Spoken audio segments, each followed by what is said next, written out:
Hello and welcome to Norwood Community Media's Summer Show special. We're down here on the Common, and it's a big show because we have Jerry Slater's Your Town at Work and Mark Hoover's Sports Extra and yours truly, Norwood Digest. So we're going to kick it off with someone who is no stranger to the people of Norwood, former town general manager, John Carroll. How are you, John? I'm doing okay for an old man. You're as young as you feel, John, and you always came across as feeling quite young. So thank you. So we're doing something way different. If people remember, the last interview I did with John before he retired, we talked about, hey, what's next for you, John? And he said, I think I might write a book. And lo and behold, we have a book, and it's called What Did Ted Have?, written by John J. Carroll. So you thought about doing it. What made you do it? I was always a pretty good writer, even in high school, and I always liked to write. And one day I was thinking about a time that my father and I was about 12 years old. We used to go to Fenway Park. We lived in Hyde Park Avenue in Hyde Park, and we used to take the trolley over to the Art Museum, walk across the fence, Yep. and go to Sunday afternoon games. There were no night games. One day, after a game, we left the ballpark. There weren't many people there in those days. Even on Sundays, there were maybe 5,000 people if you were lucky. And a guy came toward us. We had a program on our hands. And he said, "What did Ted have?" to my father. And my father, without stopping, said 2 for 5 or 1 for 4. And kept going. And I said to myself, that's amazing. I was a little boy, and I said, two guys never saw each other before, will never see each other again. One asks a question about a third person by his first name, and it instantly opened up a whole world for both of them. Yeah. So that question always was in my mind. And one day, after I retired, maybe before I retired, I said, what would happen if right after that question was answered, the old man in the book, i.e. my father, was shot dead? And I didn't like the idea of my father being shot dead, so it had to be somebody else. Right. That's how the idea came about. And I finally sat down and wrote it. I should have said earlier that it's a novel. It's like, when you told me you wanted to write a book, I thought it would be, self-autobiographical or something about, all the things that you've done and seen. But you surprised me coming out with a novel. So yeah, this is, as you know, you said you read it. Yeah. It's got really very little to do with baseball, even though the picture on the cover is Ted Williams. What? It's really a love story that takes place before, during, and after World War II. Right. So without giving too much away, it ends up really focusing on 3 people, right? Who are in the Army. One's the sergeant and 2 recruits. So just tell a little bit about that without giving too much away. Well, the story, the reader knows pretty quickly about what did Ted have, and in the book, instead of me, it's the prime character in the book, whose name is Bobby Mohegan from South Boston. They call him Bobby Mo. He's walking away from Fenway Park with his uncle and his father, and a guy comes toward him and says, "What did Ted have?" And his father answers one thing and his uncle answers another, and the two of them begin to argue. And the boy was irritated because his uncle and father are arguing right in the middle of the street. He runs back and grabs the scorecard that he threw away right out of the wastebasket, and just as he's about to tell what Ted had, as he looked at it, he hears a shot, and he runs back and he finds that his father has been shot dead. Now that's the beginning of the book. It starts off that way, and then the whole book is about the guy who shot him and finding him and the relationship between Bobby Mohegan and the killer. And so, other than the original, you and your father walking back from a game, are the characters based on people you knew, or? None. I don't think so, no. There's a character in the book that a number of people have pointed out to me. He's a very prominent character in the book, is named Manny Lopes. Right. And there's a wonderful guy in Norwood that I know, and many people know for his interest in soccer, Manny Lopes. And I honestly did not name the character after him. It's just a coincidence, but anyway, no, there's nobody in the book that I could tie back to people in this life. And so now, do you have the fever, or do you want to do another one? I do. I have an idea for a book. My storyline or plot isn't fully developed, but it's going to be called Bonura's Bat, Bonura, and this is about a lot about baseball. It's about 5 or 6 boys who meet just after World War II, and they are interested in baseball, but it's about all of them growing up and how they grow up and what happens to them, and it's about using a bat that Zeke Bonura, who's a real person, played 10 years in the big leagues, broke. And these boys ended up with a bat. Oh, that's cool. That's it. So if I want to, I already have mine copy, but I got mine on Amazon, so it's totally available at Amazon. Where else can they get it? I think recently the publisher sent me a press release that was going to go out to 1,000 bookstores in the country. So I assume it's in bookstores locally. Okay. I know it's going to go. Now, have you done a book? But you can buy it on Amazon. Yeah. You should have a book signing party. Haven't had one yet. Well, let's have one down here. Huh? Let's have one here. Yeah, but not tonight. I mean, we'd have to get ready for it. Oh yeah, I'd have to buy a few books Yeah. before the book signing. So I think we should do that. It's published by Newman Springs. Yeah. Okay. That's an interesting story, if you don't mind me Yeah, telling go ahead. you. I had no idea how to get a book published after I finished the manuscript. I had a lady helping me, by the way. Her name is Christy Daniels, lives in my neighborhood in Milton. And she's a wonderful mother, single mother of 4 kids. And I'm a really lousy typist. And she just did the whole thing for me. But when I get the manuscript done, I didn't know what to do. And I floundered around, and some or other come up with, what's the name of the publisher? Newman Springs. Newman Springs Publishing in Red Bank, New Jersey. And I called them and I said, look, here's what I want to be able to do. I want to be able to send my manuscript in, have it reach a real person, and have that person call me back and talk to me. And the lady said, we'll do that. And the person who called me back, believe it or not, was named James Carroll. 2 R's and 2 L's. And he said, you send your manuscript in and we'll let you know. We have a team. We'll let you know within 5 to 7 days whether we're going to take it on. And they did. Wow. Within a week, they called me and says, we're going to take it on. And that was a long saga after that, of course. But, here it is. It's in the flesh. I mean, not a lot of people can say they wrote a book and it's published.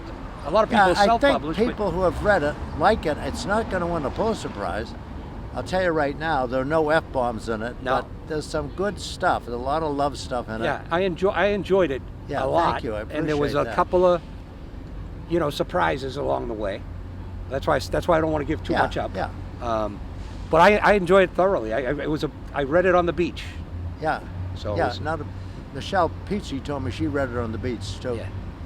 So let's just for a second. How you doing? How you feeling? You've been gone for what, 2 years now? 3. 3. Three Jesus, in time flies. December. And I miss working horribly. I loved working. I loved I'm on the board of directors of Norwood Hospital, and that's become a major problem with the hospital being closed down. And as you know, I'm on the board of directors. I'm vice chairman of the board of MWRA. So those 2 things keep me busy. Yeah, good, good. I enjoy doing that kind of stuff. Yeah, and and you're good at it too. So, I try to be. Well, you know, they always say you're good at what you like and you like what you're good at, right? That's right. So, but hey, thank you for coming by. And when you write your next book, let's do this again. All right. But in the meantime, I got to write it first. yeah. But let's have a book signing party here. So, I'm glad to say hello to all the people in Norwood. yeah. All right. Well, thank you so much for being with us. And now we're going to go see Jerry Slater with Sigal Reese as part of Your Town at Work. Do you want to stay up to date with Norwood Community Media? Then subscribe to our weekly NCM Newsletter. Every Friday, our promotions department publishes an online newsletter that highlights the work of NCM and the latest happenings. It includes the full episode of Norwood News, recent clips from NCM programs, behind-the-scenes photos, and so much more. NCM works hard to deliver a steady stream of Norwood content, and this newsletter is another way to stay connected to Norwood. To receive the newsletter, just visit www.norwoodcommunitymedia.org. Scroll to the bottom of the page, click the Sign Up for our newsletter button, and enter some basic information. You'll then be added to our newsletter mailing list. It's all here on Norwood Community Media, your home for all things Norwood.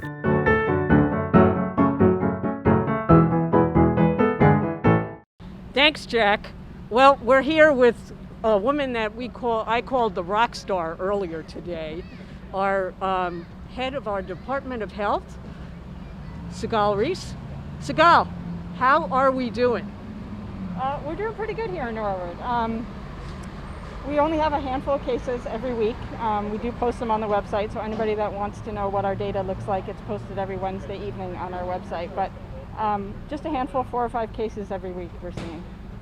Now, how about at the statewide level? Is it starting to trend up a little bit? What are we seeing there? Sure, yeah. Statewide, we are seeing a little uptick in the daily case count. Listening to and looking at the data, it looks like those upticks are really in some hot spots around the state. Most communities like us are seeing really a low-level amount of daily or weekly cases. But there are some hot spots, and the state's doing a really good job because they're actually focusing a lot of their testing and energy in those areas, which you want. And as I've said throughout this whole process, the more you test, the more you're going to find. But that's a good thing because the more cases you find, the more you can isolate and quarantine and stop the spread. So I really think that uptick is really because we're testing in some hot spots. So with the flu season coming up, are we thinking that that's going to have an impact on this? And I'm going to kind of throw in another question about how we're going to handle flu season here in town at this point too. Sure, so let me deal with that first part. Flu is definitely going to complicate everything. Every year flu has a dramatic impact on our healthcare system and obviously public health. And the symptoms are very similar. So we're going to start to see as we go into the fall, people coming down with flu, typical flu that we see every year. But because it's so similar to COVID, it's going to really complicate everything. And everybody that gets those symptoms is going to have to be tested for flu and COVID. So flu is definitely going to complicate that. And that's the community sort of public health view. Also from the healthcare perspective, you know, when we know that some hospitals are going to start reaching capacity and things like that, flu is only going to add to that and exacerbate that issue because we see that increase in cases every flu season anyway in hospitals. And the second part of your question about what we're doing, we actually just had a meeting this morning thinking about how we can do our flu clinics differently. You know, we're not going to be able to pull mass amounts of people together, line them up and give those flu shots like we usually do. So we're looking at a bunch of different options, appointment-based, looking at drive-through, but don't think that's really going to work for us. I think we could really stagger the crowds and do it appointment-based and little by little get out our vaccine. I think what's really important for everybody here is it's that much more important this year to get your flu vaccine because we need to bring down those cases of flu so we can continue to concentrate on COVID. So basically, people don't have to worry. The town will be there for flu shots again, but we'll have to do it in a little bit, just like everything else, a little bit different. Exactly. We'll definitely still be doing our flu clinics and doing outreach. We'll probably look at the end of October, early November when we'll start doing the big clinics, and really want to stress it's important to get your vaccine this year. So as we pivot from summer into fall, school is going to be starting. And I know you've been very involved with Dr. Thompson and the team in the planning for that. How are you feeling about that, and what do you think parents should know or be concerned about or not be concerned about? Yeah, sure. I think it's a very complex system, our schools. And I think I've worked very closely with Dr. Thompson and also the chair, Teresa Stewart, who actually has her master's in public health. So that's a great value add that we have on our school committee, somebody that has a public health background. They're really in a tough position. Just yesterday, the governor came out and said every low-risk community should really have full in-person school. But when you look at the guidance and the safety precautions that they have to take, it's literally impossible. The school committee and Dr. Thompson and really, all his staff are working really hard to try and make it work. But it's a very complex system, and they have very stringent guidelines that they need to stick to maintain safety, as they should. So I really feel like the schools are between a rock and a hard place, and there's no good answer, and people are gonna be upset no matter what the final decisions come out to be. It's very difficult.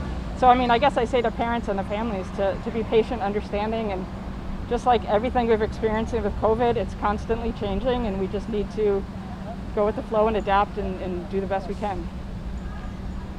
So again, let me just ask you a little bit about right now. The governor the gatherings have gone down to 50, is it? What other things should people know? Sure. So seeing those upticks in some of those communities, what they've attributed through so as we do the interviews with the cases and we try to understand where their exposure might be and we do the investigations, they've tracked a lot of clusters to social gatherings. There was the party down at the Cape. They had football practices happening where people weren't social distancing and wearing face coverings. So there's a couple examples where they had large people gathering in large groups. So what the governor has done is decrease the amount of people that can gather outside from 100 to 50. The indoor gathering remains at 25, which it's been for quite a while, but the outdoor gatherings has been reduced to 50. And it's also expanded to all types of events, public or private. And the other thing is, even though you're restricted to those 50 people, social distancing and face covering is still required at those events, even though you're outside. So as we wrap up here, people should continue wash the hands, masks. What else is the message? Yep. So you want to maintain social distancing, wear your face coverings, wash your hands. The number one way the virus is transmitted is person to person. So those are really the key things that you want to look at is the social distancing and the face covering and the hand washing, because that's how you introduce it onto your face and into your body, the virus. But also keeping in mind those things of cleaning high-touch surfaces, getting your flu shot. I'm going to add that into the mix because that's going to really help us as we go into flu season. So taking all those precautions. Super. Well, Sigal, we are so happy that you were at the helm here. Extraordinary times, but you have absolutely guided the town fantastically, and I want to thank you on behalf of everyone. And with that, we're back with Mark Hoover and Allie McDonough. We have a responsibility as a community to give all our youth the best opportunity to succeed. To stop a problem before it starts. To not stigmatize mental health and addiction. We have a responsibility to promote positive youth and adult relationships. To engage youth in the community. We have a responsibility to maintain. To encourage. To take pride in the health of our youth. We have a responsibility to give all our youth the best opportunity to succeed. Together we can make an impact. Learn how you can be involved at impactnorwood.org.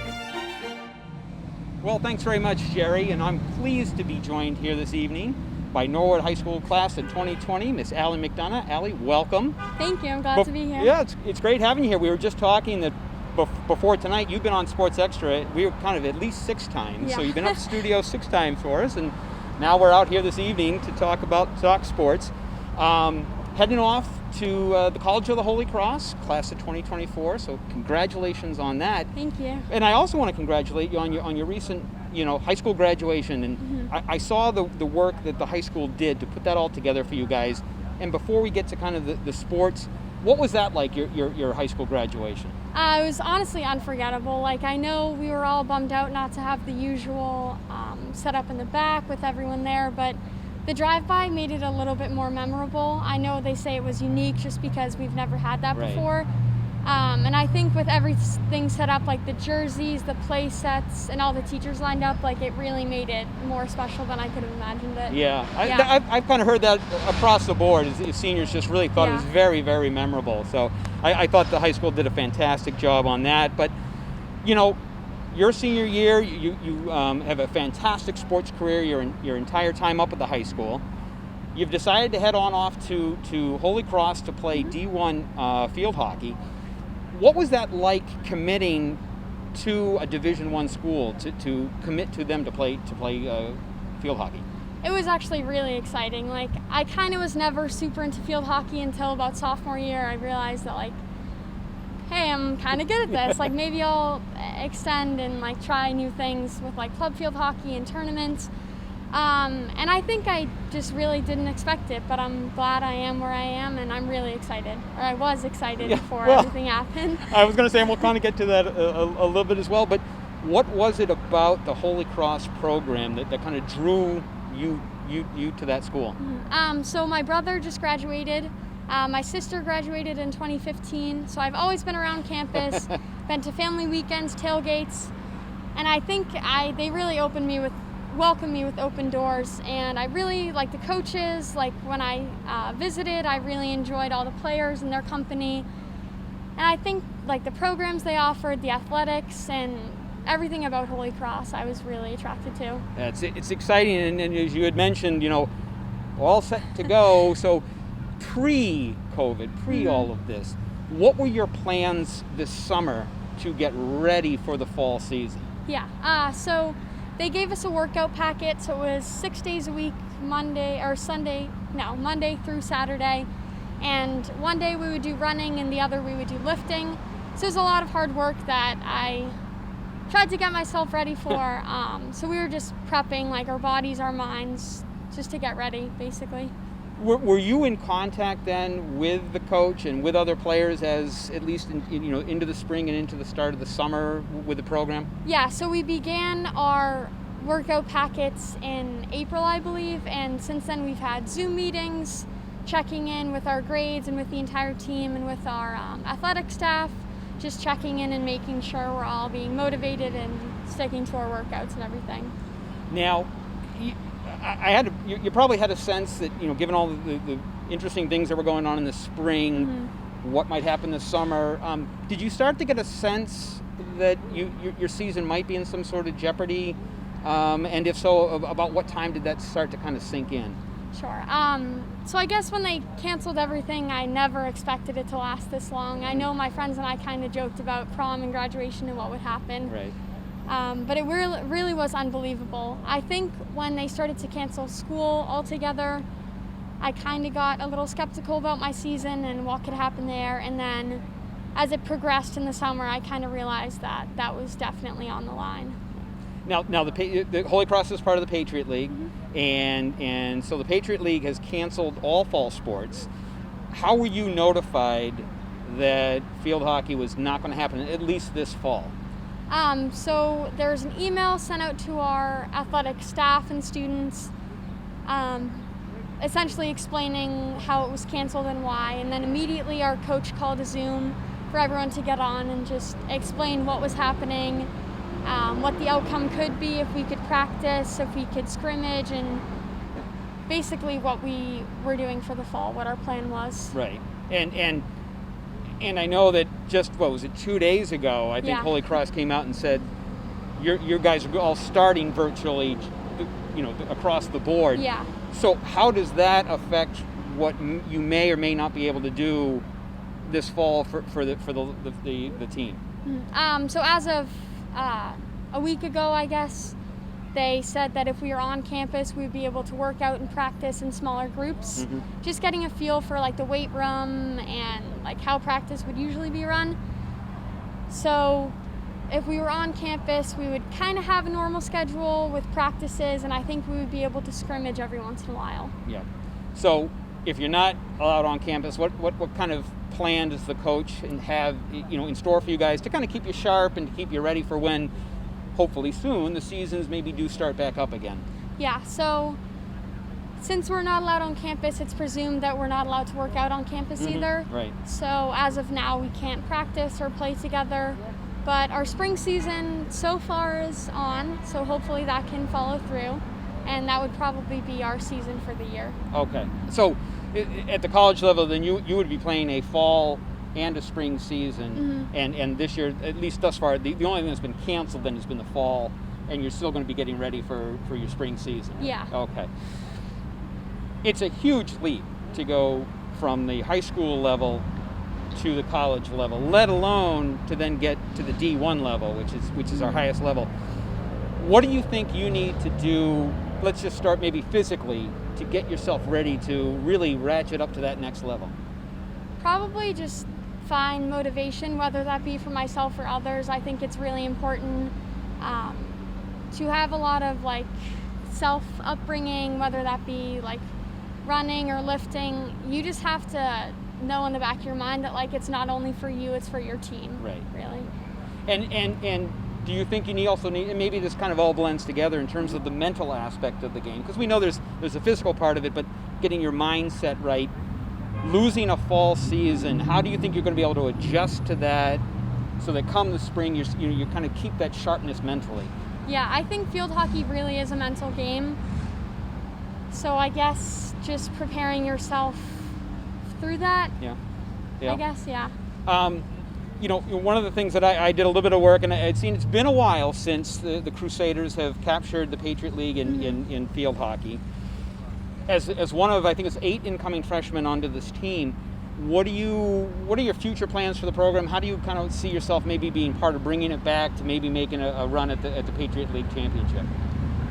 As I mentioned before, probably just motivation. Like I've always tried to get everyone picked up and make sure that everyone has a positive attitude, whether that be in the locker room, on the field, on the bus. So first, making sure me, myself, I'm like motivated, I'm athletically fit, I'm mentally ready for the games, and then checking in on my teammates and making sure that they are as well. Right. I have to ask, because I know that our producer, Mike Maloof, would want to know, as well as many hockey fans out here. Obviously, a tremendous athletic career throughout your time up at the high school. Big hockey player. Was there ever any thought of, and maybe you can't do both, was there any thought of doing some sort of hockey at Holy Cross? There's definitely interest in both hockey and field hockey, but I felt like I was more prepared as a field hockey player for the college level. But I definitely wouldn't mind throwing my skates on one last time. Sure. Get a little competition going. There you go. Yeah. That'd be excellent. Now, so did you have like a roommate all set to go, and now everything's kind of on hold, right? Yeah. So it's back home, sitting upstairs back in your room. Unfortunately, yes. Yeah, I know. My son's a junior, and like they can't wait to get out of the house, kind of thing. So, real quick, what are your thoughts in school in terms of what you're looking to major in? What are you looking to do at Holy Cross? As of now, I'm on the pre-med route, hoping to become like a nurse of some sort. Outstanding.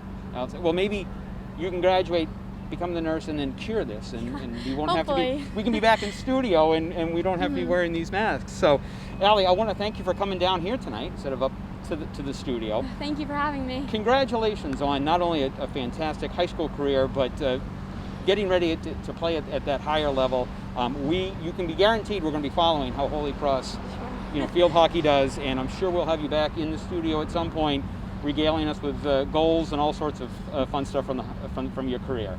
So again, congratulations and thanks for joining us. Thank you. Alan McDonough here tonight from the Common, Norwood class of 2020, Holy Cross Crusaders class of 2024, and one of our biggest athletes out of Norwood High School. And we'll be right back after these messages. The Norwood Circle of Hope Foundation was established in 1998 in memory of Michelle Kennedy, a young Norwood resident who suffered with leukemia. During Michelle's battle, the entire Norwood community, many of whom did not know Michelle, joined together to support her in her time of need, and it is in that spirit the Norwood Circle of Hope Foundation continues. The mission of the foundation is to provide assistance to Norwood residents who are in need due to a catastrophic medical occurrence.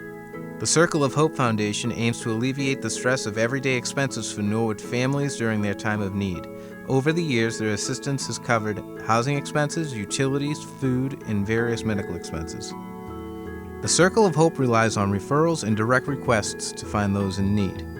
If you know of a Norwood resident who needs assistance, or if you are a resident who needs some yourself, please call the Norwood Circle of Hope at 781-762-3549 or write to the Norwood Circle of Hope Foundation, P.O. Box 421, Norwood, Massachusetts 02062.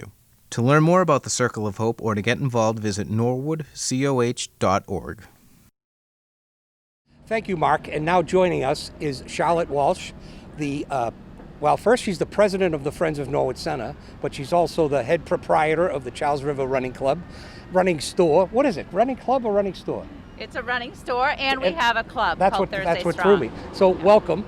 Thank you. Last time we were together, you had just been elected to the presidency of the Friends of Norwood Center, and then all of a sudden this hit. So what's changed? Yeah. Well, a lot of has changed, and we've been really, really busy helping out the businesses in Norwood Center. We had a lot of really exciting community events planned for 2020, and immediately we launched into helping our businesses stay open. Right. So we had a very successful GoFundMe campaign called Norwood Feeds the Front Line. And the wonderful people of Norwood in this community donated over $22,000 Wow. that then we turned around and hired the restaurants to prepare meals and send them to the frontline workers at Norwood Hospital. Wow. Yeah, so that was great. And it really helped to keep those businesses open and alive. And then we got busy helping with the rollout of the Norwood Fund from the town hall, where they gave some micro grants to businesses that were suffering due to the COVID-19 crisis. So out of the 18 grants that were awarded, 12 went to businesses in Norwood Center. Wow. Yeah, That's so we really were good. able to shop it around and help the people. So I'm glad you brought those up, because that's things people can't see really. Yeah. But there's a lot of things people can't see, and so let's talk about some of the changes that have occurred during this pandemic. Yeah, the outdoor dining has been fantastic, I think, for the community and the residents. I know it does not match the capacity that restaurants normally operate at, but at least it's something. So that was a great successful rollout with the town. The health department was working all weekend so that on Monday, when we were okayed by the governor for outdoor seating, the restaurants were ready to go with all of their permitting and inspections. And I think we've really become like a benchmark for other town centers, because people drive through and they see all of the restaurants open, the outdoor seating. The Summer on Central is going really well thanks to the town. So it's been a destination. It's become a destination for people. And so in your shop, what kind of changes have you had to make? Oh, huge changes. I limit the amount of people that can come into the store, because I want my customers to feel really safe. Cleaning everything constantly. We limit the amount of people in the store. We had an outdoor seating area for a while where people could come get fitted for their shoes outside if they didn't want to come inside. Right. And unfortunately, we can't host any of our many events at the store anymore. So it's been different, but I did take the store online. Yeah, I was just going to say. And I still do curbside pickup. Yeah, And I took advantage of that myself. Yeah. Actually, for my daughter, but so since you're online, let's give the address so that people can shop. CharlesRiverRunning.com. There's a shop button right at the top there, or there's also a button to make an appointment at the store. If you want the store all to yourself and my undivided attention, you can make an appointment for a shoe fitting that way. And just because you don't have it in stock doesn't mean they can't order it from you. You can always order it. Yeah. So is there anything new coming up? Yeah, so for Friends of Norwood Center, we've had to pivot because we're not having events, but we are going to do some exciting things. Right now, we've just rolled out our first annual campaign, so people can contribute to the Friends of Norwood Center to keep it going. But in a couple weeks, we're going to have a call for photographers. Friends of Norwood Center is going to put out a Norwood calendar in time for the holiday, and it's going to feature everyone's photographs. Oh, wow. So we're going to pick 13 of the best Norwood photographs from iconic spots from all the seasons. We'll give full photo credit to the people taking the pictures, and we're going to come out with an awesome calendar for people to purchase. Yeah. All right, so anything else that you want me to know that I haven't asked you? Passport to Norwood. Good. Yeah, it's going to be a really fun social media, in real life community event where we're going to give everyone a bingo card and they can go around town and take photos doing the various things on the bingo card. They'll get a Friends of North Center face covering. And that'll be a lot of fun too. So it'll get people out while the weather is still good and enjoying all the great places around Norwood. When's that going to start? That's going to start mid-September. Okay. All right, and so I think that's probably it. So great to see you. Good to see you. And I hope the next time we see each other, we won't have to wear these. I know. I know. And I know. We'll be back with more stuff, as Chuck Barris used to say, right after this.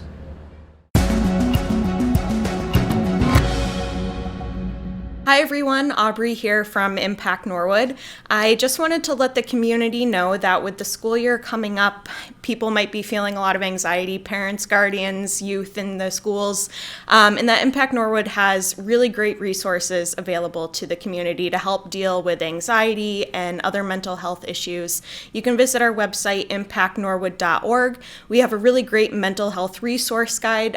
You can download it as a PDF and it has different sections. So if you are a teenager or a parent or a grandparent, there are different sections for you so you can find resources that will be the best in helping you support your mental health. As we continue to deal with all of the unknown, it's also really important to make sure you take time to take care of your mental health, and Impact Norwood is here to help you do that. If you can't find a resource and you're looking for something in particular, you can reach out to me, Aubrey Seal, acl@norwoodma.gov, and I can hopefully help you find the resource that you need.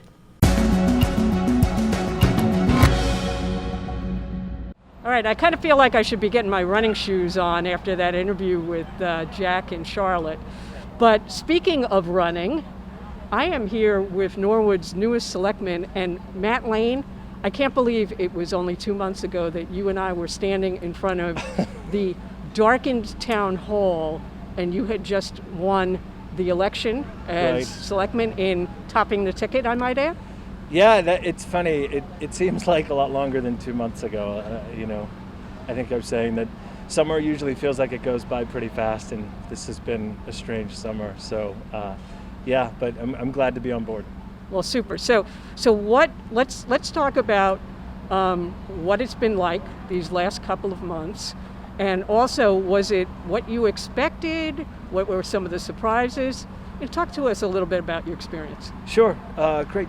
It's been great. It's what I expected in that I had been watching meetings and attending meetings, but it's you don't really know what it's like until you're in there. There's been we had the flood, which was crazy, and so just being looped into everything that was going on and how we responded, and how well the first responders and the fire department and the DPW did, but also being part of the group that was able to go into people's homes who had been affected by the flood and document the damage, and hopefully we have funds available to offset some of the costs that they'd incurred. I certainly didn't expect that to be something that I would be doing within the first month of being on the board, but it was a really good experience, and these are our constituents, these are our townspeople, and to be able to talk to them and hear them, and it was really special, and I'm glad we'll be able to help out families. So it's, we haven't been in the same room together yet as a board, which is kind of funny. I'm hoping that at some point we can do that soon when it's safe. But everyone's been great, and I've been able to have really good conversations, not only with the other members of the board, but people in town as well. So just so people are aware, one of the things that happens is you're put on different committees as a selectman. So what committees are you involved in? So Chairman Plasko put me on the Community Preservation Committee, which is great. We actually have a meeting in a few minutes that I'll run off to. That's great because there are a lot of projects that are in the queue, and being brought on board and seeing where those are at, and also talking about the future and sort of what's on the horizon. Really great people on that committee, and Also, I've been asked to be on the study for the pool feasibility, and that's been neat because I think the pool, specifically Hawes, is open this summer, and I think the rec department's done a great job considering the circumstances, keeping it open. My family goes almost every day, and it's been great. It's very safe, and they do an excellent job. So I'm happy to be a part of that group. I think we're going to meet next week and talk about the future there too. So. Yeah, and I'm sure other things will pop up. I'm still on the Capital Outlay Committee, and a lot of the things that we had planned to do in March were postponed. And so when we meet again, we'll have a better idea of what we can do, what we can accomplish. But that's been a committee I've been on for a few years, and it's really nice to see things like the new fire engine and things that we put through. So, yeah, it's great. It's been very good. So, you mentioned capital outlay and having to put some things aside. I know everybody's kind of thinking of the financial condition of the town, and of course the selectmen are very much involved in that. How are you feeling about things? Are you hearing anything about state aid and funding? Yeah, I'm feeling okay because I think that's all you can be at this point. I think that Mr. Mizuko made some really smart decisions early on to try to free up some space in the budget so that we can address some of these potential shortfalls. I'm really nervous about maybe what the next fiscal year will look like in terms of state aid, but there's just a lot of unknowns at this point. I think the health department has done such a great job in keeping people safe and giving really good guidance. And I think some of the things that we've done as a town, as a community, with Washington Street and having the outdoor seating and things like that, and right here, it's a great shot that you guys have here. But that's been really helpful and really important, not only to keep the economy going, but also just for people and for their morale and their well-being. So I'm hopeful, and we'll see, but it's just a tough situation, I think, for everybody. And so what's coming up? So we're downtown, so we're in the beautiful area, of course, where I want to call it Tony Town, but that's pretty good. Yeah, it's the wonderful summer on Central. We heard a little bit about the parklets, and I know that Mr. Mizuko has kind of put a little something forward that we've gotten some grants for little parklets. Has that anything you guys have addressed yet, or? We haven't talked about it too much as a group. These sort of pocket parks. Is that what you're talking? Yeah. I think that was something the board discussed maybe in March or February. But I think that's great too. I think any green space that we can really cultivate in town and bring people into is great. There's a lot of concrete in Norwood, and I think the more green we have, the better. Super. So I'm just going to say, to wrap this up, so how is your family feeling about getting to watch you on TV? We can't help to notice that you actually do the selectmen's meeting from the FinCom room. Right. Everything going okay there? Everything's going okay. I think mostly I use it as a preventative measure because, by the end of the day, my kids may or may not be in certain moods, and I think where I usually do my work now is in the basement. And so it might be a little unprofessional to have some banging or crying or screaming at the end of the day. But yeah, the family's doing well. Like I said, there are a lot of options for families in Norwood, which is great. And so we've done a lot of things locally, a lot of hikes, which has been great. The Trails Committee, all the work that they did really it's paid off for people like my family because we've been able to utilize the maps and the different routes that they built. But yeah, everyone's good, hanging in there, a little nervous about school, as everyone with kids is probably in the same boat. I think we have a great school department, great school committee, the teachers, the administrators, and so I think we'll make the right decision, and hopefully, things improve. Trying to be optimistic. That's the only way to be. Well, Agreed. Thank you, my friend. It has... let's not wait another 2 months to talk. Whenever, please. And again, thank you for Matt Lane, fabulous new addition to the Board of Selectmen. Thank you, Jerry.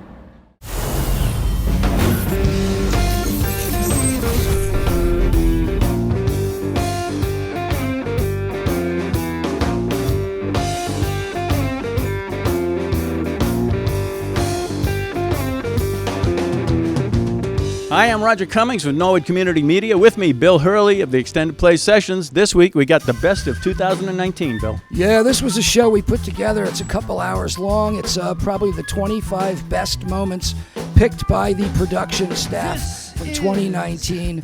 And it's a range of music that runs the entire gamut. And it's probably one of our best shows we've done of the year. I don't know how you narrowed it down to 25 with some of the talent I've seen It wasn't here. easy. It wasn't easy. Only here on Norwood Community Media.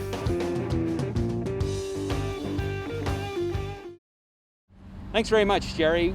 You know, the other night I was up at the community garden, and I was looking down over the community garden, and the sun was starting to set, and the lights were on over the Little League field, and for once, and you hear these words of the new normal, it was actually nice to sit and see the sights and sounds of Little League baseball back here in Norwood. It just felt right. And joining me here this evening is Mr. George Hawley, who has been instrumental this summer in helping us get baseball back in here to Norwood in these difficult times that they talk about. So George, welcome, and thank you for coming down here tonight to talk to us. Thank you. Thanks for having me. Appreciate it.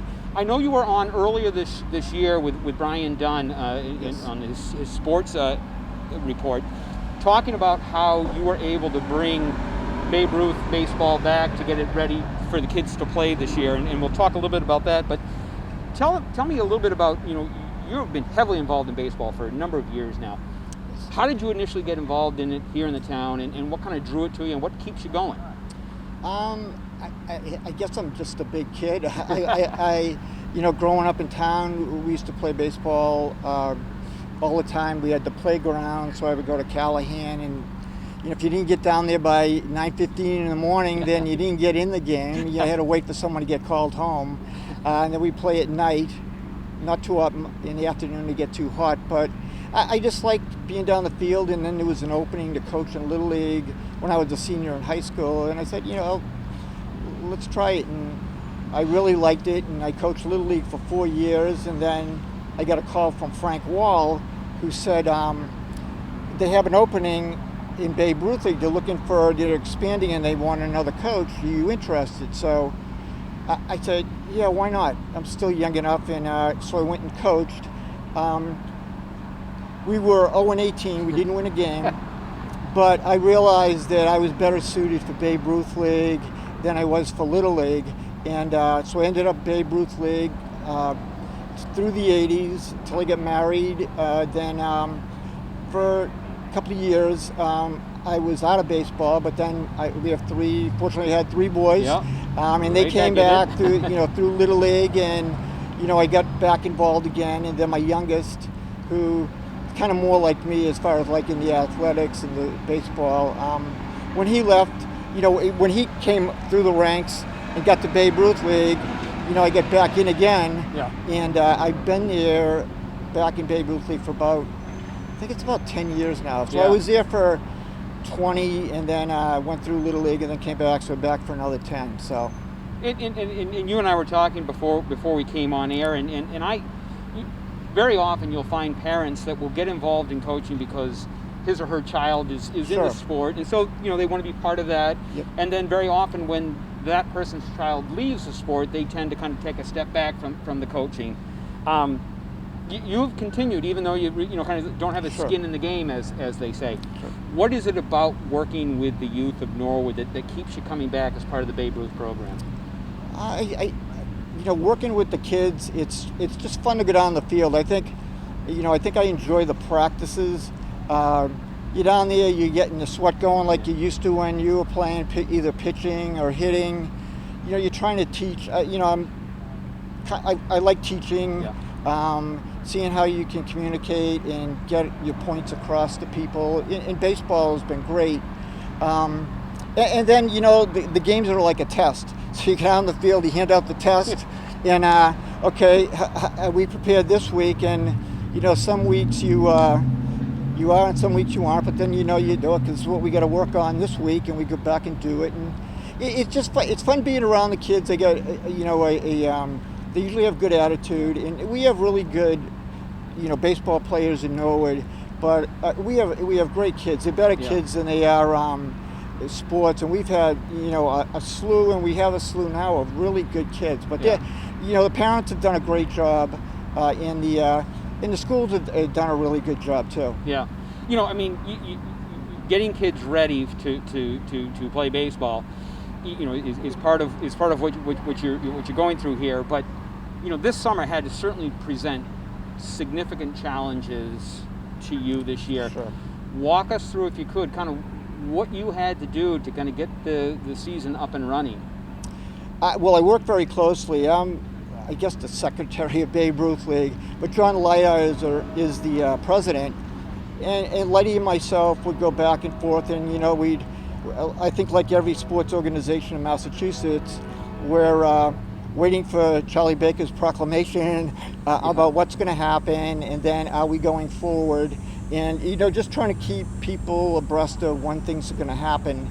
And so when he finally gave the go-ahead for stage 2, it was like 10 people on the field with a couple of adults, and so I work with the recreation department, Travis Farley, who worked with the Board of Health, and we were just saying, can we get going? Team practices, we probably have more than one parent, and then can we have tryouts? And they said, and we explained what we would do, and we got positive feedback, sure, go right ahead, and that's kind of how we got going. And then Little League, they talked about it, but I think there was an issue with the real young kids. Right, yeah. But they stepped up. Yeah. They had a plan in place that after July 4th, that they would put together something for I think it's mostly 9, 10, 11, and 12s to pick up, and that's what you saw down the field. Yeah, that was great. It really was. You heard the same thing I heard. Yes, thank God there's something normal in our lives. Good, yeah. So, that's kind of how it evolved. So we worked with the town officials and got it going. So fortunately, I would send out the emails, and I got a couple of responses back of, oh, thank goodness, yes. Something normal. Yeah. So it's worked out great. My neighbor's 2 boys both play on the Cubs this year and loved it. Oh, yeah. It worked out so well, I guess not in the playoffs, but up until that point they had, and again, I think it was that chance to get back outside, to be back out with your friends and teammates, yes. to be playing, to be active, and I think from a parent standpoint, to be able to get outside, to watch their child, play and be part of that. So it worked out very well, and as I understand, playoffs for the Babe Ruths are going on as we speak, right? There's games going on right now, Wednesday. Actually, the Cubs played a great game. Yeah, I heard. They lost in extra innings, and Dan Harrington and those guys did a great job. And we lost Saturday, but the semifinal. So we have 8 teams. Mm-hmm. We have like the knockout game that everybody dreads. It's like one game, you win or you lose, and the season's over, or else you go into the semifinals, which is 2 out of 3, so you get another life. So semifinals are going on now, and the Angels are playing the Rangers, and they lead that series, and the White Sox are leading the Dodgers 1-0, and they're both playing tonight at the respective fields. So, it's worked out really well, and you talk about being part of as a volunteer, coaching and giving back to the program. You were mentioning again before we came on about some of the young kids now that are coming back, the Chris Quinns of the world, the Scotty O'Briens that had come up through you and underneath your tutelage that are now coaching and part of the Dodgers and the Cubs and whatnot. Speak to that, to the kids that come back and help out. I think maybe it's this year that it happened, because a lot of people were either working from home or they just got out of school. But this year we've got some young guys. You mentioned Scotty, Mike McDonough, Matt Giannetti, who's still in school. They're helping the Dodgers. I was fortunate enough to have Peter Kelly and George Coleman, Timmy Grenham, Tyler Barrett from my team last year come down to help out. But they're young enough to they played this summer as well. Yeah. But other guys, Chris Quinn helped out with the Cubs, and we sit around the last couple of years. I'd say, my God, we are a bunch of old guys here. we need some infusion, and I think coaching is one of those things that when you start doing it, you kind of get on to help out, and then if you really like it, it kind of gets into you. Like this is a lot of fun. It is. There's some stuff that you have to deal with, but for the most part, it's a lot of fun. Yep. You meet a lot of really nice people. The kids are fun to be around, and when all is said and done, it's just it's a good time, and you enjoy it. Yeah. Oh yeah. Yeah. And like I said, my neighbors have enjoyed it. It was so refreshing to see it going on down there, down at Wallfield and all that. It felt like summer again. You know. Exactly. Before we wrap up, I love the shirt. I mean, that's the old. That's a classic. That's a classic. Yeah, I think I wear a different one every day of the week. I think. I love that. Yeah. You know, in addition to coaching in the summer, you're pretty active, and you and I were talking about you and Brian in terms of marathons. Oh yeah, Brian McDonough. Yeah, we get involved in doing marathons. We used to run out of the Norwood Civic Center, and so one night, instead of myself, Brian, and Bobby Laurie, after our usual run, instead of matriculating to the southeast corner of the town common, I said, Bill Rogers' coach is giving a talk on running in Boston at Boston State, Billy Squires. So we go in, we're in there, he's talking, and then someone asks, well, what if you're going to get ready for a marathon in a couple of months? And so we said, yeah, he laid out like a schedule. Yeah. So we get in the car, come back to the southeast corner, and next thing you know, Brian and Bobby are talking about, so when are we going to start? I'm like, guys, I just wanted to go in and listen to the guy, get some ideas, and sure enough, 2 months later, in the middle of March, so this is like January 1st, middle of March, the three of us ran a marathon up in Lowell, and it's nuts when I think about it, because Brian and Bobby did like a 3:09 and a 3:13, which is I did a 3:30. Wow. But then every year after that it was like a marathon in the fall. But when I think back, I look at the times now and I go, we were kind of nuts. Yeah. We didn't know better. You didn't know better. You're not supposed to run that fast. Exactly. Well, I think that's fantastic that you're able. You keep going, and you can never. You can always stop there. You still do. After the turkey trot, you get a free drink. That's right. That's right. You can't let that go to waste. Not at all. Yeah. George, I want to thank you not only for coming down here tonight, but the countless hours and years that you have put in to this program. This is all volunteer work that you guys do. You and all the coaches and all the volunteers on the boards. There's a lot of guys behind the scenes. A lot of coaches, the equipment, taking care of the umpires. There's a lot of people in Little League, Babe Ruth League, any of these leagues that put in their time, and I don't hear too many people complain. No, about it's it. really they well just run. Do it. Yeah, so, yeah, and so. Pleasure. Thank you. On behalf of certainly all of the parents and the kids that are playing, obviously not only now, but have come up through the program and have seen the success of our Norwood baseball program. So thank you for all that. It's been my pleasure and our pleasure to do it. It's been thank great. you very much, Mark. Yeah, thank you, George. And we'll be right back. Your home for all things Norwood, online at norwoodcommunitymedia.org.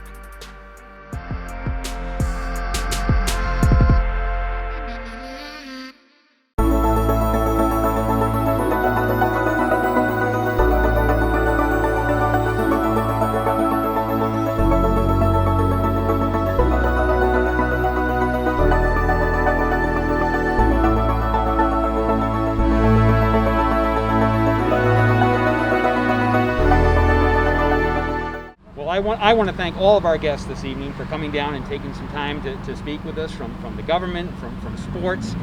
Just a great evening to be down here on the Common. Absolutely beautiful. I personally want to congratulate normally there's two of us doing Sports Extra, Joe Meehan. Joe Meehan couldn't make it tonight, but I wanted to congratulate Joe and his lovely bride Jen, who they recently got married, so congratulations to the two of them. And looking forward to getting back in studio soon to do more sports. But thanks everybody, it's been a lot of fun being down here this evening. Couldn't agree with you more, Mark. And I want to thank the NCM staff that's been with us tonight, with Brian Boudreau, Brian Dunn, Mike Maloof in the truck, and led by Megan Staffire Corbett, and I'm still going to remember her name. And it is really, really been a pleasure. I want to remind everybody, we talked to Sigal Reese, please mask up, keep socially distant, 6 feet apart, wash your hands, and as Sigal said, get that flu shot also. So is mask up the new cowboy up? You got it. I think it is. Good work. So ditto to everything they said, but I also want to thank you two for being part of this. It's the first time we've ever had the three of us together, you know, Sports Extra, Your Town at Work, and Norwood Digest. So thank you all. Thank you all for allowing us into your living rooms. Good day and keep safe.